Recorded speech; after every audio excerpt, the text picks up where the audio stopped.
E hoje, esse vídeo não podia estar melhor. Tomando um cafezinho e vindo conversar aqui com vocês sobre literatura russa, o que eu quero mais na minha vida? Tá maravilhoso! Olá, tudo bem? Hoje então a gente conversa sobre literatura russa. Eu tava pensando aqui, desde que eu li o primeiro russo, eu não parei mais. Realmente foi um encontro para mim. E lendo esses livros, eu percebi que alguns são ótimas portas de entrada. Então já faz um tempinho que eu tenho pensado em vir aqui conversar com vocês sobre isso. Então aqui nesse vídeo eu vou falar de literatura russa clássica, tá? Vou falar lá do século XIX. Então mesmo que você já tenha lido algum autor russo, eu te convido para assistir esse vídeo, porque eu vou falar de 5 escritores, tá? E também, claro, porque eu gosto muito de saber a opinião de vocês sobre os assuntos aqui do vídeo. Então, claro que nesse vídeo eu vou falar de Dostoiévski e Tolstói, mas também vou mencionar o Turgenev, o Chekhov e o Gogol. Eu acho muito interessante ter um vídeo aqui no canal falando só sobre literatura russa, e eu espero que esse seja o primeiro de muitos ainda, porque é um tipo de literatura diferente realmente pra gente. Nós vamos conhecer muitas coisas que a gente não está habituado. Então, começar a ler literatura russa do século XIX é começar a conhecer um mundo novo. E antes de eu começar, então, a dar essas dicas para vocês de livros, eu quero enfatizar, claro, que são apenas sugestões. A gente começa por onde a gente quiser,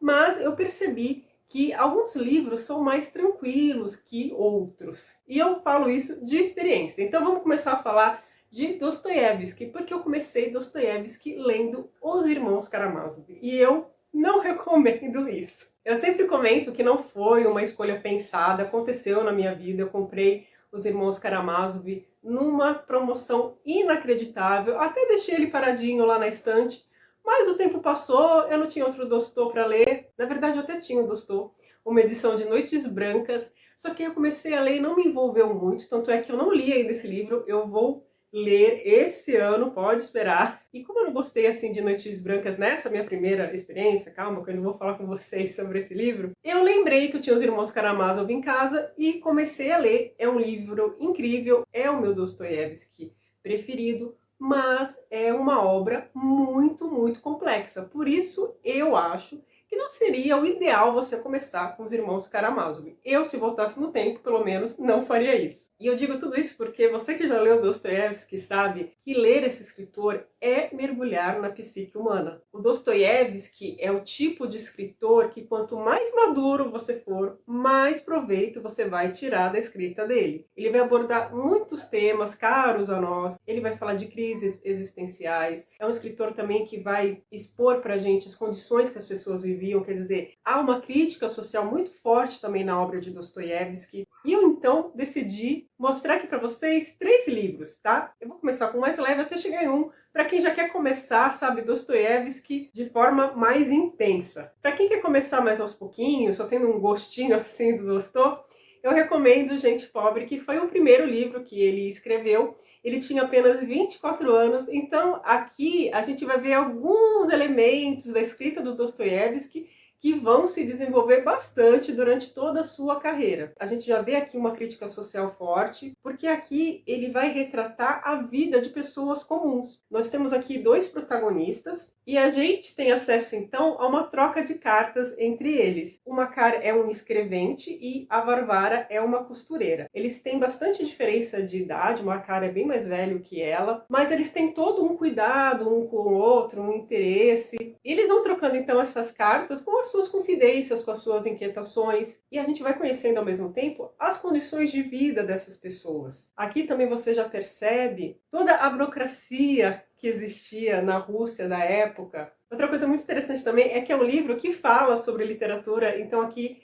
eles comentam sobre livros, eles têm interesse por livros, isso também é muito legal de ver. E foi um livro também super bem recebido na época, então é um Dostô bem acessível, que eu fui ler muito tempo depois de ter lido o primeiro Dostoiévski, mas que eu gostei bastante. Agora eu vou sugerir um Dostô assim mais intermediário, para quem já quer ver mais as características do Dostô em cada página. eu vou recomendar então esse livro que eu amei, que eu li recentemente, chamado O Jogador. Aqui o mergulho na mente humana já é maior, e a gente ainda vai mergulhar na mente de um homem que é viciado no jogo. Mas a complexidade dessa obra não é apenas nessa descrição da mente desse personagem, mas também de outros. A gente vai ver que vários personagens aqui estão encarando fortes dilemas, situações às vezes que parecem sem saída. Falando brevemente do enredo, a gente vai conhecer vários personagens russos que estão na Alemanha, numa cidade que tem cassinos. E o personagem principal é um professor, ele dá aula para os filhos de um general.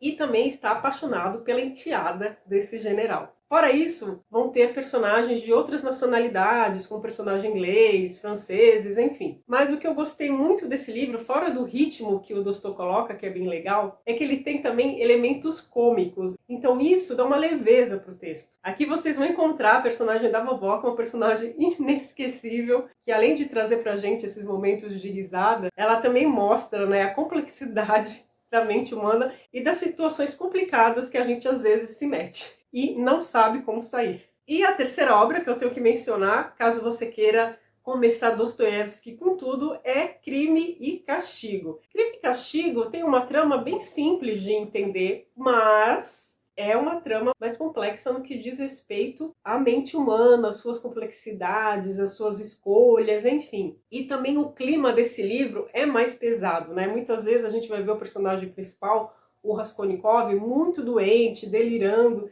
Então o clima desse livro é diferente. O Raskolnikov se julgava diferente da maioria das pessoas. Ele acreditava que a humanidade realmente estava dividida e que há um grupo de pessoas seletas que seriam então absolvidas pela história independentemente dos seus atos, como o fim desses atos justificassem os meios. E aí ele vai acabar cometendo 2 assassinatos. E a gente vai ver por todo o livro a consequência que isso tem na vida dele. Fora o Raskolnikov, a gente também vai conhecer outros personagens bem interessantes, principalmente a Sônia. A Sônia, que vai acabar se envolvendo amorosamente com o Raskolnikov, é uma das personagens assim que mais me marcaram em toda a literatura. Bem, falei de Dostoiévski, então eu tenho que falar de Tolstói.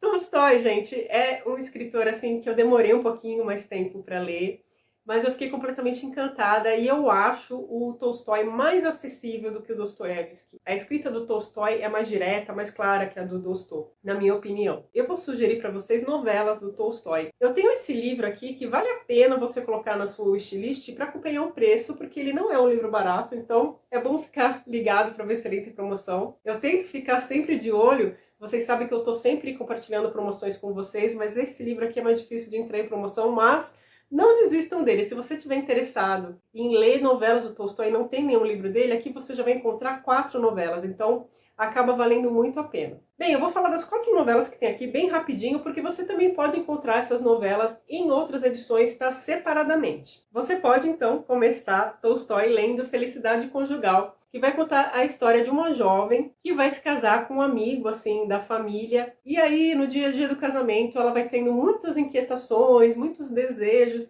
e a gente vai vendo como que ela lida com tudo isso, como que o casamento, então, vai se desenvolver no decorrer dos anos. Ela vai ser mãe, então é um mergulho, assim, na realidade de um matrimônio, um relato muito sincero de uma mulher, sim. Tolstói escrevendo como uma mulher, ele tinha apenas 31 anos quando fez isso, nem casado era, e você fica assim, admirado. Outra opção muito legal, eu acho que a novela mais comentada do Tolstói, pelo menos eu vejo que muita gente já leu, é A Morte de Ivan Ilitch. E essa é a minha favorita. Esse é um texto que faz você refletir bastante sobre como você leva a vida, porque aqui a gente vai encontrar um juiz que acaba tendo que refletir sobre a finitude da vida. Então, isso é bem complexo. Então, quando ele vê a morte ali se aproximando, porque ele vai ficar doente, então a gente vai acompanhar todo esse processo, né, que acontece na vida dele. Ele vai tendo, então, várias reflexões e é inevitável que a gente também não reflita junto com ele. E para quem gosta de um texto mais intenso, eu recomendo Sonata a Kreutzer. Aqui a gente vai ver muito sobre o ciúme, acontece aqui também um crime passional, então a gente vai ver o relato de um homem totalmente desequilibrado e que vai falar então sobre esse crime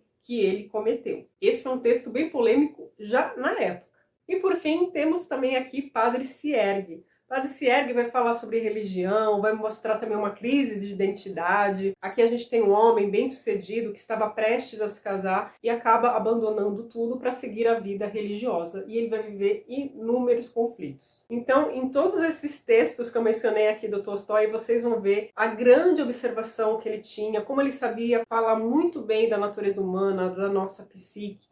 Também fazia fortes críticas sociais, são textos realmente completos, então realmente vai do seu gosto aí para ver por qual você vai começar, mas claro que eu recomendo todos. Outro escritor russo que eu gosto muito é o Ivan Turgenev, e eu vou indicar para vocês esse livro bem curtinho, que é uma novela, né? A novela Primeiro Amor. E eu vou falar pra vocês que pra mim foi amor à primeira vista. Primeiro, gente, pela escrita do Turgenev. O Turgenev tem uma escrita maravilhosa. Eu me tornei uma admiradora realmente do Turgenev. Tenho bastante coisa por ler ainda dele. Pais e Filhos é um livro super famoso dele, né? Acho que é o mais famoso. Gostei muito também desse livro, mas pra começar eu indicaria mais Primeiro Amor. Aqui a gente vai ver as descobertas de um menino de 15, 16 anos por aí. E a gente vai tendo revelações no decorrer do texto, é muito interessante, ele vai se apaixonar, enfim. Com o Turgenev a gente também vai ver isso, né? Um forte poder de observação. Ele também, claro, escreve baseado em algumas experiências próprias. Bom, agora eu vou conversar com vocês sobre o Anton Chekhov, que eu gosto muito também. O Chekhov era um contista, assim, de mão cheia. Eu já li alguns contos do Chekhov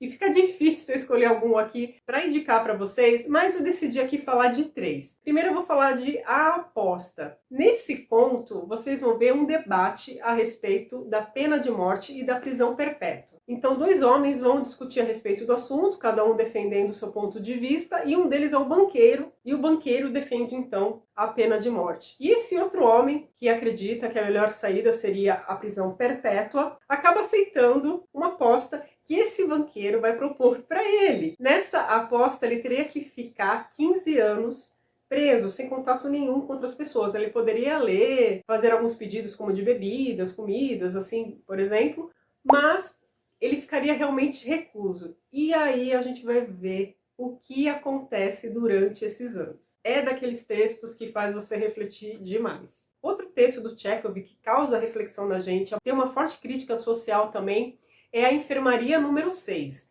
Essa história vai se passar no hospital psiquiátrico, a gente vai ver ali como as pessoas são tratadas e o que acaba acontecendo com o médico que é responsável pela ala desses doentes. E por fim, eu vou indicar um texto assim bem leve, que eu achei muito gostoso de ler, chamado Grisha. Nesse texto a gente vai ver o mundo pelos olhos de uma criança de 3 anos. É um texto assim bem gostosinho, tranquilo, mas que já mostra esse poder de observação do Chekhov. E por fim, eu vou falar de um escritor que influenciou todos esses que eu já mencionei aqui para vocês, que é o Gogol. Do Gogol eu preciso ler muita coisa ainda, mas eu li um conto dele chamado O Capote, li por esses dias e eu gostei bastante, e claro que eu tenho que colocar nessa lista. O que eu tô gostando de ler o Gogol, porque eu quero continuar lendo esse escritor nas próximas semanas, é que ele tem uma escrita muito característica. Você logo identifica a forma com que ele escreve. Ele tem como se fosse uma assinatura. Ele vai ter alguns elementos cômicos, é bem interessante. E nesse texto, ele vai mostrar muito essa questão também da burocracia existente na Rússia. Então aqui a gente vai acompanhar um homem que tinha lá o seu trabalho, ele já está por volta ali dos seus 50 anos,